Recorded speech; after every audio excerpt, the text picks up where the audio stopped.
It was 10 years ago the remnants of two hurricanes were felt here in the mountains of western North Carolina. They made their way across the state and hit hard. First Francis, then Ivan, just 10 days apart. The storms caused 8 deaths here, along with widespread damage.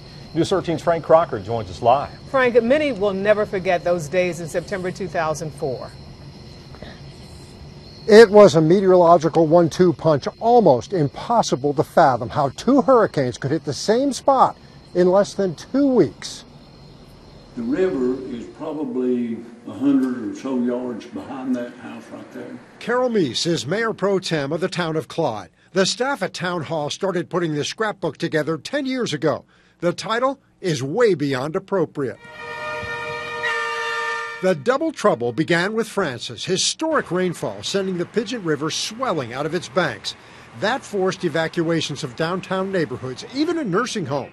And Ivan wasn't far behind. Water was coming in under the house. Mease found himself wearing two hats when it all began, a town leader and a flood victim. It's kind of hair-raising because you had to look out for the people of the town, but at the same time I was trying to look out for my wife and I. The home he'd lived in for 40 years was flooded out twice in 10 days. It was cleaned up, remodeled, and finally passed on to a niece. Mease moved to higher ground. He is among those who can truly say it could have been much worse.